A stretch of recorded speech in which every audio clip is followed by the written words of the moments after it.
Welcome to the Music Business Buddy, the podcast decoding how the modern music industry actually works. I'm Johnny Amos, industry consultant, artist manager, producer, educator, and author of The Music Business for Music Creators. Every Wednesday, I explore the ideas, technology, and industry shifts shaping the future of music. This show helps creators navigate the rapidly changing business of music.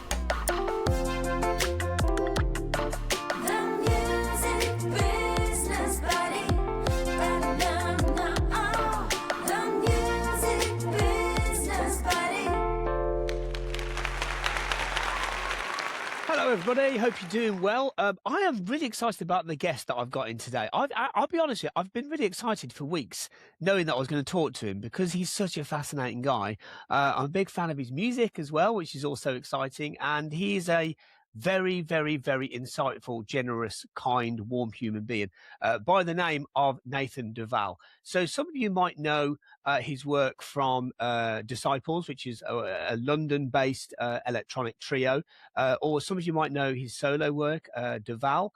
So hits like How Deep Is Your Love, On My Mind. He's as a music creator, he's got credits for the likes of Calvin Harris, Little Mix, Craig David, many, many more. So as a music creator, he has done extremely well. He's very successful, sold millions of records and billions of streams. And we do talk a little bit about that today. But what we really mainly focus on is another thing, right, which is SyncIt. And this is an area that I am particularly interested in, as you well know, right, is sync licensing. Now, what Nathan has built is a very interesting infrastructure to be able to license music at scale. And SyncIt is a company which is kind of, I would say, a bit of a maverick model. He's working with some big brands, L'Oreal, McLaren, Formula One, football teams like Real Madrid, all sorts of different things. He's created a kind of niche number of products within this line, which is SyncIt. Now, SyncIt is doing something which is kind of removing a lot of the traditional barriers, let's say, of traditional sync licensing, but doing it in a way that remunerates fairly to everybody involved. There is AI built into it, and he has a great deal of respect for that, and also for the rights of music creators and rights holders everywhere. I'm going to hand over to the interview because he explains it all a lot better than I do, right? But have a listen to this, everybody. Nathan, welcome to the Music Business Buddy. It's really good to have you here, and it's great to meet you. How are you? Oh, I'm fantastic. Thanks for having me. I'm really excited for this talk. Likewise, mate. Likewise. So let's go straight into it because there's so much to cover. So let's think about rights ownership, right? It's still one of the most kind of painful parts of the sync process, even now in 2026. And there's fragmented PROs and disputed splits and long weeks of back and forth between different parties, even on just a single placement, in order to sometimes just get it cleared. But you've built SyncIt specifically to solve that kind of problem. What has surprised you when you started to pull together all of that ownership data at scale? How sporadic it is across multiple different sources, and the fact that there are too many paywalls behind specific information as well, or the fact that there's certain PROs that don't allow you to kind of scrape the data that should be public knowledge. I think that's probably our biggest hurdle, because what we want to do is just have one source of truth where everyone comes to and can understand who owns what, and at what percentage and in what territory. And before you can license a record to adverts, TV, gaming, or film, you need to have those bits of information collated so you can attack all the rights owners at one time. And so even before licensing, you need to fix that part. So there's multiple parts that needed fixing. We started our company just at the end going, right, we want to create a marketplace where you can license your record to adverts, TV, game, and film. And we're realizing that, well, there's a few steps before that where you need to try and get all the information of what those songs are, who represents those songs, and the contact information for those people who own those songs. Wow, that's so interesting. There are okay. So if you think about music supervisors, there, right? So there's quite a lot of music supervisors who are extremely good at what they do on a creative level, but then there's the other part to it, where they may not even know what you know about that information that you're finding out. And it makes you so crucial to so many people. I mean, that traditional kind of sync model was built around, sort of like a handful, let's say, of like sort of high value placements, like a TV spot, a film trailer, a campaign, But you're now working with the likes of FIFA and McLaren and like Real Madrid, the football team, and those aren't sync briefs. These are fan experiences, right? How did you end up building a product for sports? And what does that tell us about where kind of music and brand activation are actually sort of heading towards? Well, music has always been synonymous with sport. It's the biggest driver of emotion and fan engagement, and always has been from the beginning of time. Specifically coined from the Europeans, especially the British as well, with the chants. But there's no real ownership surrounding that moment between the club that they're speaking about or the fan themselves. So what we've done is we've created a platform called Phantom within our SyncIt ecosystem, which allows fans to generate different chants, different anthems about their specific player that they love, about their specific country. It could be a match day. It could be a kit drop. I mean, the list goes on for why and when you need music. And this is the introduction to people who would not normally use the technology we use to create music for the masses. They're able to now use it. So that's the beauty of having AI generative music. So we've put it all in a nice bow, wrapped up, called Phantom, which FIFA are deploying towards the end of this year for the Under-17s World Cup. It'll be the first of its kind. It's the first ever fan engagement tool that exists, to my knowledge. And yeah, we're really excited. We started speaking with FIFA about a year ago, and they got back in touch at the beginning of this year saying, yeah, they'd like to go forward and give this a trial. So yeah, let's see how it goes. Wow. God, well done you for making that happen. I can't think of anybody that's ever tried to do that before, and I'm now wondering why, but it doesn't matter. You've done it. That's trailblazing, mate. That is. Well, yeah, it happened by accident. We were speaking to football teams about sprucing up their anthems, like, having producers go in and recreate what they consider their song. And then we hit a brick wall because some songs that are considered, say, a Chelsea song aren't actually owned by Chelsea. So we got in with their marketing team and the head of marketing, and they said, well, is there any way we can just create our own music? And we thought, if Chelsea need records and they want to use songs, then I'm sure all the other clubs across the globe want to use songs. So then we got in touch with FIFA, and that's how we created Phantom. Wow. By the way, what a brilliant name, Phantom. And we trademarked it a couple of weeks ago as well. So. Oh, really? Okay. Yeah, we want everyone to say, I just created a Phantom.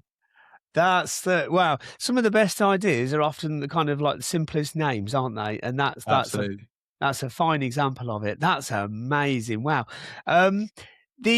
Let's think about like the creator economy, let's say, right? So, it needs music at scale, in fact, at a scale that traditional licensing was never really kind of designed for, right? Millions of placements, not thousands, right? That's what we're kind of starting to build towards, right?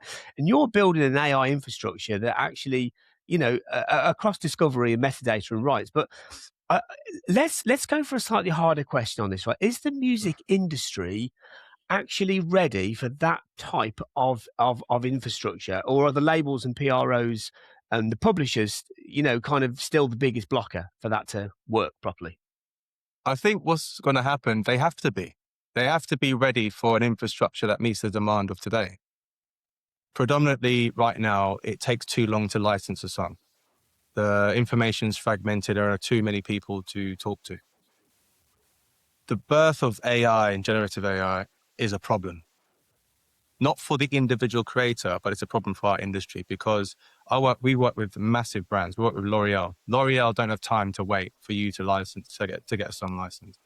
Their product or project needs to come out when they say it needs to come out. If they're dilly-dallying with trying to find someone who hasn't answered an email. They're just going to move on to the next. And we've created a rod for our own back in that sense, because as I said before, the information is too fragmented, too many people to talk to. The terms and conditions, like, the usage is an issue as well. Like, only able to use it for 6 months in this territory. Can you only use the chorus? If you want to use the verse as well, it costs more. Like, let's stop.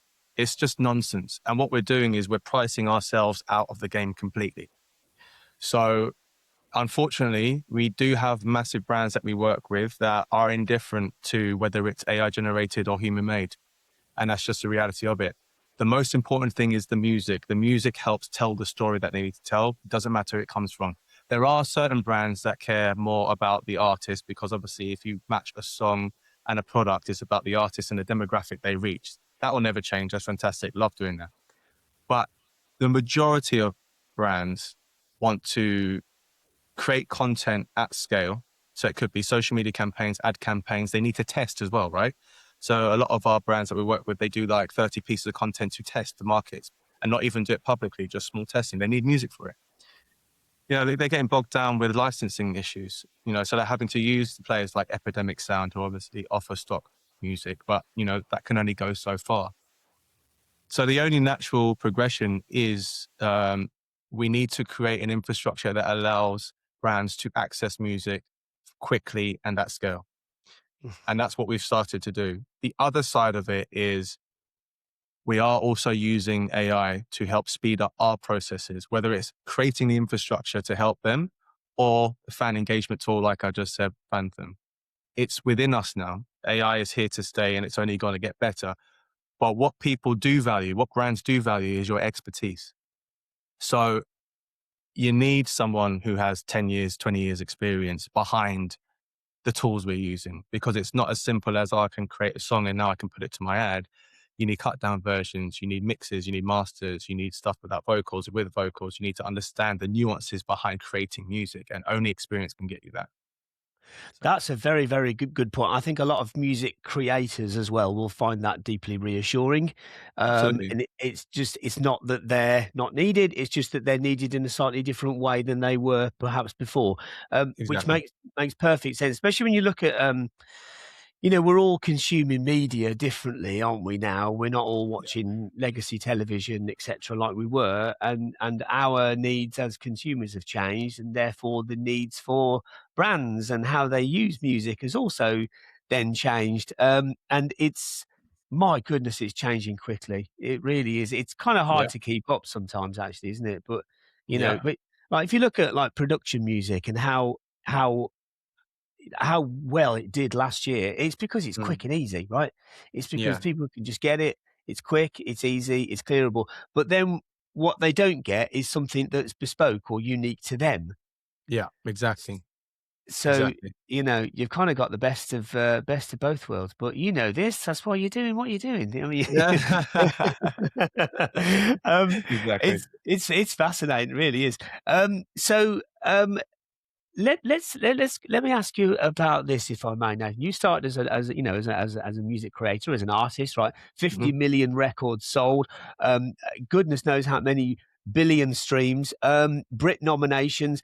If you were an independent artist starting from scratch today, would you be more focused on building, a streaming audience, or building a licensable catalogue?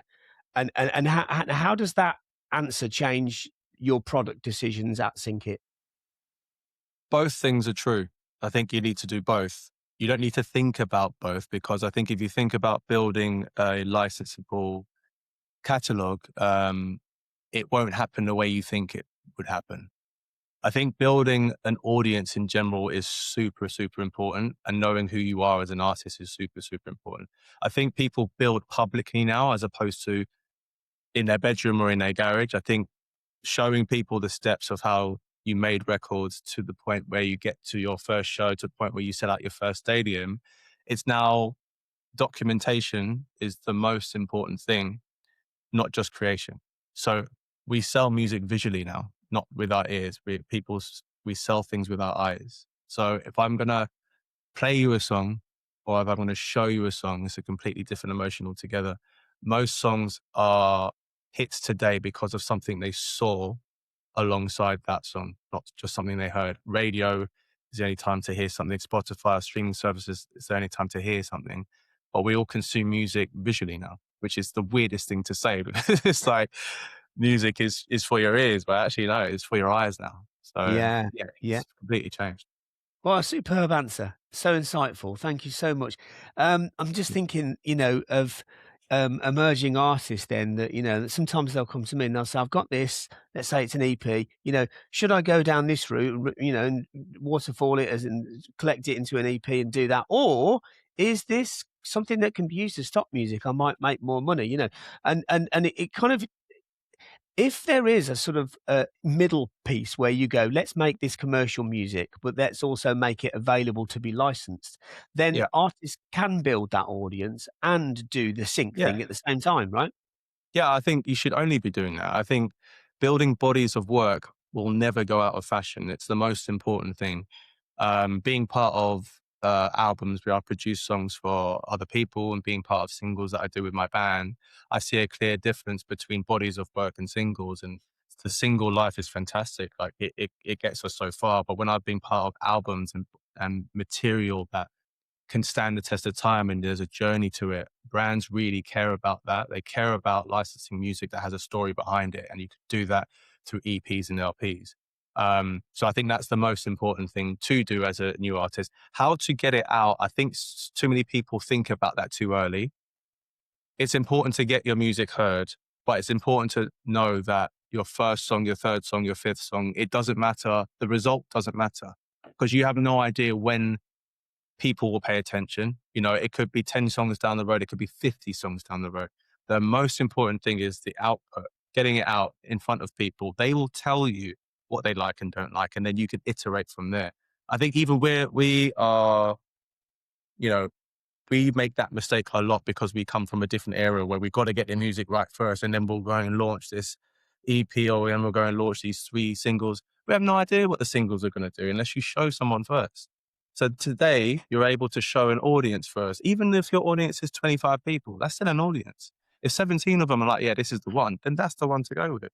And then you grow from there. So I think we bog ourselves down too much with how do I do something? Do it and you'll find out. I think the worry is that you don't have enough songs to do or to get through after that. And what we need to be, unfortunately, today is about quality, but quantity as well. Quantity matters, unfortunately, just as much as quality does today. Yeah, that's a very good point. Yeah, that's a fine line, isn't it, between sort of building in public and building sort of behavioural data, even mimetic data, people getting involved with things, but then also going, well, I'm going to have quite a few singles ready to go. I suppose there's a Really. balance there, but Yeah. that's always been a part of the game. Um, Yeah. so let's look ahead then. Let's think sort of 5 years from now, right? A sports team wants to create, 10,000 personalized fan anthems for their stadium, right? A brand wants a bespoke, 30-second piece of music generated and cleared in like under a minute, right?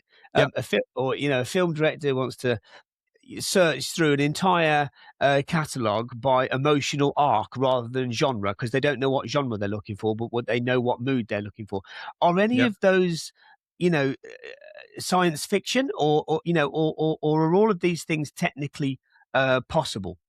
It's happening now, right as we speak. That's the way the world is moving. It's going towards that and it's doing it silently. And I think that's why we haven't felt the shift yet. Any major change in life actually happens slowly. It happens very slowly to the point where you don't even realize. From a war to do you remember when COVID happened, right? Instantly on the day we knew, the world didn't fall apart. It happened over months. Yeah. Right? This is what's happening now with the encroachment of AI. It's already taking over, but you're not realizing, you're not feeling it. You still think how you released music last year is the same way you should release it this year. The game has changed completely and we're not ready for it because we don't want to be. So we're closing our eyes to the fact that AI is coming. And 2, we don't even realize as well because it's happening so slowly. I think it's a beautiful thing that's happening. It's going to change everything. I mean, as did the CD for the vinyl, as did the MP3 for the CD. It's where you sit within it all. You know, are you going to be the ones trying to stop it from happening, which will, you know, you could never do enough to stop something like this? Or are you going to get behind it and be, you know, steer it, be the experts of it? Because as I said before, expertise still counts for something. Yeah. And we forget as musicians that we are an expert in a specific field. And what I've discovered with artists is that they don't actually know how to articulate that to people. It's like, you know, if you want a song done, you think someone like L'Oreal's just going to jump on Suno and do it. And no, they're like, what Suno? And Yeah. and rightfully so. It's not their wheelhouse. So they are looking to partner with producers, with artists to help them on this journey. And we can sit in that driving seat for a long period of time. They want partners that they can have relationships with, not just a one and done, you know? So yeah. Yeah, it's an ongoing thing. It's not like they need just one song. They're going to need a lot of music for a lot of different uses. Yeah, absolutely. Yeah, no, Absolutely. that makes a lot of sense. Nathan, you've sold records, you've built tech, you're sitting on a growing catalog of sort of, you know, client and fan data. So as a you're uniquely positioned here, right? Because you've lived on both sides, you know, as the artist and also as the infrastructure builder. Which asset becomes more valuable over the next decade? Is it the songs, the audiences, or the data from the interactions that generates? I would say there's two answers to this question. Your masters, the most important thing. It always has been. You know, that's why it's called a master. You know, people forget that. It's the most important thing, and an audience is the most important thing because you can leverage an audience. Because if things hit the fan, which they always do in life, you can count on your audience to pivot with you. You know, I think we didn't pay enough attention to that when we were coming through. You know, we released songs, we spoke to our audience a little bit, never did anything else other than invite them to shows and treat them really well when we saw them in public and gave them a really good performance. And that's where it ended. Today, your audience needs to be your family because they will back whatever you do. And we're in a phase of transition now. The money is not where the money was yesterday. It's now changed somewhere else. So when you move there, if you have an audience that moves with you, you're good. So yeah, I'd say the audience and the masters are the most important thing. And the reason for the masters is because it's important that you have control over your masters, or at least understand who is control of the masters so you can move that around. But a master placed on DSPs is different to it being placed on radio, it's different to it being placed on an advert, different to it being placed in a film or a game. If you have control over all of that, you now have 6 or 7 different income streams, right, from music. All we think about as artists is getting on Spotify or Apple Music and then shutting down a really big show and maybe selling some merchandise. We need to broaden our horizon. It's not there anymore. It's not. And if you're playing that game, you're playing it with a million other people. And that's just within your own genre. So the ideals of the dream have evolved before us. Absolutely. It's still the same dream. Just don't put a value behind posting your song online to gain money or, you know, just dreaming of selling out a show. Those things can still happen. Cool. We all want that. I still want it now. You know, I'm touring in Ibiza this summer. I do it for the love of it though. You know, do we make a bit of money? Of course, but you can't sustain a career unless you're one of the top 20, 30 guys and girls. It's just not doable because of the sheer volume of people making music. The barrier to entry is so low. Any geezer with a laptop now can do it. You know, any geezer with a laptop can post it on SoundCloud, it blows up, and now they've taken your spot for We Are Festival or whatever festival's coming up next.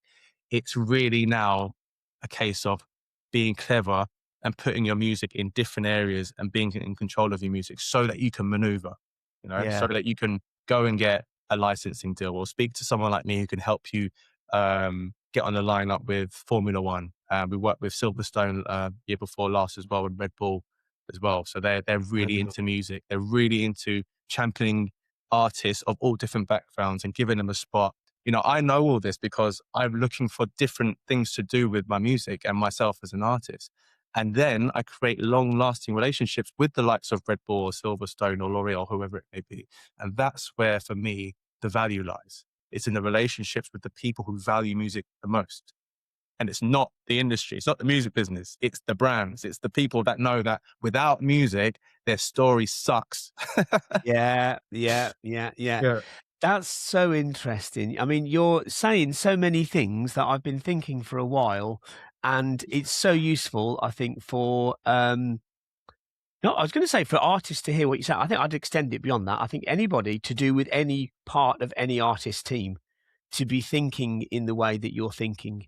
And actually that maneuverability that you spoke about earlier about having, you know, the recorded music in different positions, it's nigh on impossible to be able to do that if you don't have flexibility on ownership of that master, right? I mean, even if you don't own all of it, but if you own enough of it, or you know who the other owners are and you know how flexible they are in working with you on new ideas and being open to it, and just knowing what that ownership looks like, that's a very, very good thing, because I think it's very easy, isn't it, for artists, especially early in their career, to sign away their IP because they need money.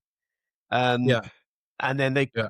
they spend years then regretting it, and then go into a label services model or whatever. We've seen that so many times in recent years, and I get it, and it makes sense. But if we think ahead of that and go, right, there's loads of artists that have done that over the years. There's a reason why, because they know what you just talked about. Yeah. Um, Yeah, so to exactly. get ahead of that and go, right, hang on, can I cope with that in advance and instead just own my masters and be able to trade in the way that you're explaining? And, Yeah. you know, they'll reap the rewards of it. So, you know, I know, do it, you know, I don't, to that point, I'm not, you know, shitting on anyone who does a deal. Like, we did a deal with Warner, and without Warner 12, 13 years ago, we wouldn't be here today. Now, where you need to look is the retention period. How long do they own your songs for, or their portion of the master for? And how much flexibility do you have over your own music, right? Now, we've got great flexibility over our music, but Warner own a good chunk of it for a very long time.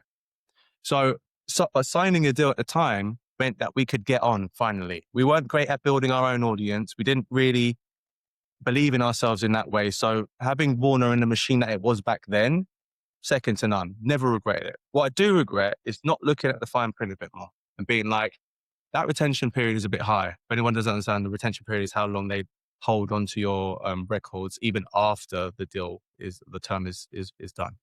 It could be anywhere from 25 years to 50 years to in perpetuity, meaning forever. You've got to be careful of those things, because do a deal if it's, you know, they hold on to your records retention period for 12 years. It's fine because they're giving you something, giving you money, they're giving you a platform. And sometimes, a lot of the times, it's a win. It works well. What happens after that? What happens after that deal is done? One, are you flexible with the ability to move your masters wherever you want to move them, or work with, in my case, Warner, to get more deals for that? Luckily, we have a great relationship with Warner, right? So I could just call them and say, look, FIFA want to use one of our songs. We good to go? Yeah, we're good to go. Cool. So the flexibility is there because the relationship is strong. But I know those people who've fallen out with their label, can't get them on the phone, and now they regret ever signing to them. And now, you know, that said company still owns the masters, and they can do what they want with them, really. It's just a bit of a mess. So always, if you need to sign a deal because you feel like it's the right thing, go ahead, sign it. But please, please, please understand the retention period is the biggest thing. And who has access? Like, sometimes now they're doing deals now, it has the ability to put the master wherever they want without your consent. So they could go for an advert in a different country. You had no idea that it was there. Like, you just need to understand those small things, because that's what makes the deal. Take the money up front. We needed it at the time 12 years ago. It wasn't much. Like, it was literally with our first song, I think we paid that we paid that advance back within like 6 months. It was crazy. That's how small the advance was. But at the time, the machine really put us on and gave us an audience across the globe. And I always will thank them for that. That's really nice to hear. Thanks for opening up about that, Nathan. It's very insightful and very useful for people to hear. What's one of the key things that you just said there as well is the idea that you still have a really good relationship with the guys at Warner, where there's not friction, right? Where because this, just in case anybody perhaps misunderstands, this is not about greed, right? This is going, I own my masters, I make all the money. It's not that, is it? It's about the freedom of letting those masters find a place where they can be licensed and be licensable. Absolutely. And so, you know, the fact that you've got that relationship with them, A, by the way, speaks volumes about you, and B, it is really useful for people to hear, because even if they go, oh, do you know what? Yeah, I thought I'd signed a 2-year term and there was a 20-year retention, but let's work with that instead of trying to challenge it. What do we do about it? Well, we work with them. How do we do that? We communicate well. And that is a massive lesson in itself. Yeah, absolutely. I mean, the retention doesn't matter so much if you're working the records together. You know, we didn't ask any questions in the first 10 years because everything was going swimmingly. Yeah. And then when it starts to kind of, your career starts to take a different turn, you start thinking, hang on a second, how much of my music do I actually own? And then you start looking at the fine print, you're like, damn it. Yeah. But we be careful about regret, because do you really regret it, or, you know, are you annoyed at yourself for not doing the right deal for yourself at the time? Is just, you know, the label are going to do what they do. You and your lawyer should do what you do. Protect yourselves at all costs. Don't take so much money up front. If you can drop the retention period, make sure, you know, even with your management, make sure the sunset clauses aren't too high, meaning the terms after you terminate, they could be 8 years, they could be 10 years, you know, try and get that to 3 to 5. These are things that you need to speak about with a really good lawyer. And lawyers are annoying because they don't care about what's happening now. They care about what's happening in 5 years' time. And you're not there. You're thinking, how much money am I getting now? Where's the money now? I want that now. And it's like, all right, cool. You want that money now. Let me help you think about 5 years' time, and let me put all these little clauses in so that in 5 years' time, you don't come back to me and say, oh my God, I can't believe you made me sign that deal. Yeah. You know what I mean?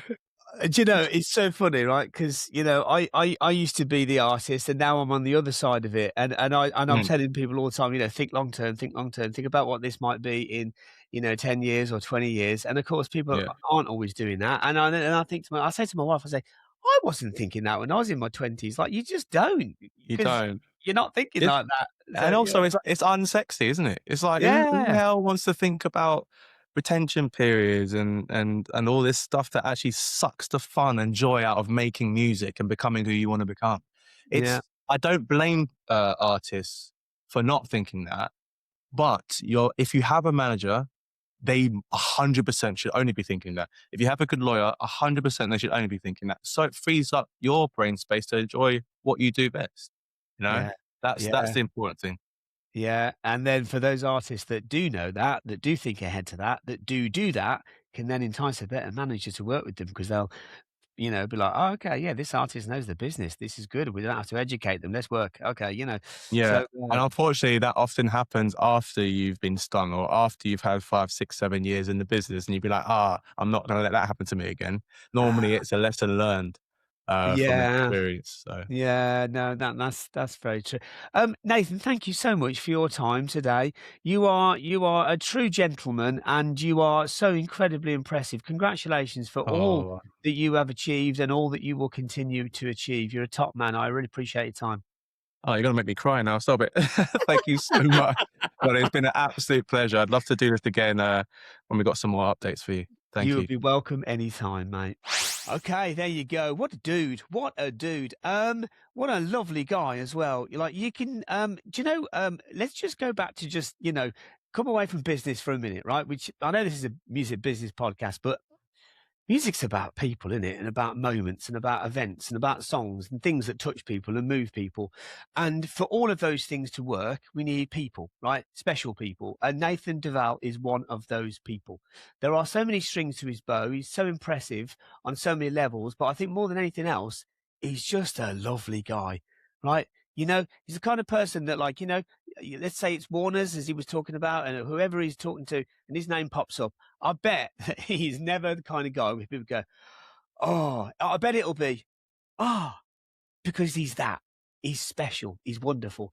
And I hope that, well, I know that that came across to you, right? So I hope that you take a look at what he's building, because anyone can be a part of it. This is not a closed door exercise. In fact, it's the polar opposite. It's about working to bring out the best of everybody, to find a home for their music. You know, a lot of the things that he's doing is working for brands, but as he says it himself, he needs music to be able to do that. Music, so much music is needed all the time, and I think sometimes it's easy for music creators to not necessarily always understand their value. And I want you to know, and so does Nathan, and so do many other people, that there are an enormous amount of people in various aspects of music and in media that really, really value and need music, right? And yes, I am talking to you when I say that, right? So have a think about all this, let it marinate in your mind, and let it help you to evolve your ideals moving forward, because my goodness me, there's a lot changing, isn't there? And it's hard to keep up with, and I know it's overwhelming, and hey, that's why I'm here, to try and break these things down, to try, if I can, to simplify things as much as I can in an ever flowing, ever evolving, rapidly changing world. I know there's a lot to keep up with, but I think that what we spoke about today could be something that's open to you moving forward. So have a think about that.